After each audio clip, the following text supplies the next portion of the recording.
lot of messages floating around churches nowadays, and a lot of churches, as I said before, have kind of become a little more the entertainment centers.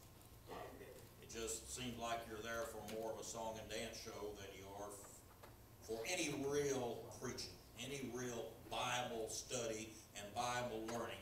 And it's from the Bible that we get what we have, what we need. There's just no other source. It's good to read books, and I've got a whole house full of books.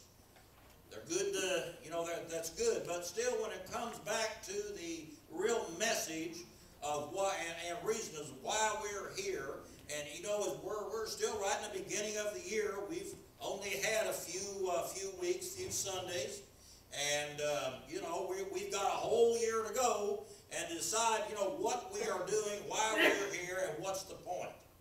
So the message that we need to be preaching and proclaiming tonight, first, foremost, and above all, is the preaching of the cross. Amen. It's old. It's the old-fashioned thing. It's not up to style, and all of if you listen to your TV preachers, and that's not a whole lot of what they preach about anymore. You're allowed to hear just about anything, but when it comes to the preaching of the cross, that's become kind of passé, as they would say, old-fashioned. Not much of what what we do now. But the same thing was going on in the days of the early church. In 1 Corinthians, we see Paul writing to the Corinthian church, and he says, beginning in the 18th verse. First chapter, 18. For the message of the cross, and I'm using the New King James Version here, it's one of my new Bibles, and I just decided to try to use it tonight. For the message of the cross is foolishness for those who are perishing. But to us who are being saved, it is the power of God. For it is written, I will destroy the wisdom of the wise, and bring to nothing the understanding of the prudent. Now, it's the message of the cross, and the cross is a supreme declaration to man from God, and to the lost, to the many world religions we see around us today. It just doesn't make sense. To the Islamist, to the Jew, to the agnostic, to the atheist, this is something that just doesn't make any sense. It's just the whole idea of the death, burial, and resurrection of Christ is something that is it just doesn't soak in. It just doesn't sink in. The cross is the supreme sign of the bankruptcy of man. We owe a debt that we cannot pay. We owe a debt to God. We owe a sin debt that we cannot pay. There is nothing that we can do to pay the debt that we owe. So Paul tells us here that this message, the message of the cross, to those that are perishing is foolishness. It just doesn't make sense. Some people just don't get it. And however you try to explain, however you try to talk to them, it's just sometimes like talking to a brick wall. They just don't understand it, and they never will understand it when they apply the mind of man to something that is spiritual. They'll never understand it. They just don't get it, never will.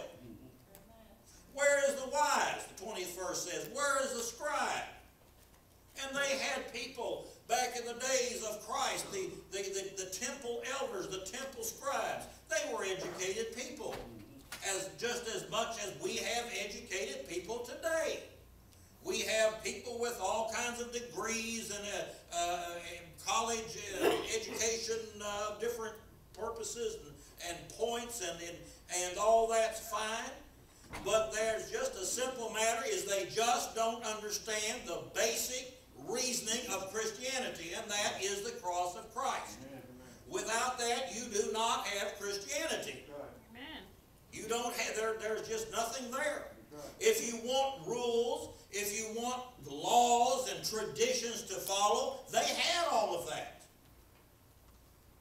If you've ever known any conservative Orthodox Jewish people, they've got rules and regulations and laws and traditions that you would not believe. I mean, it runs their whole life, everything they do. The food they eat, everything about their life is run around these traditions.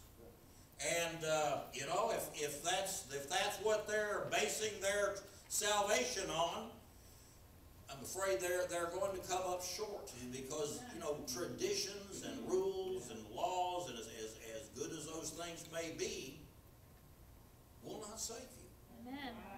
Without the cross, there is no salvation. You can follow whatever tradition you want. Some Christian churches are like that.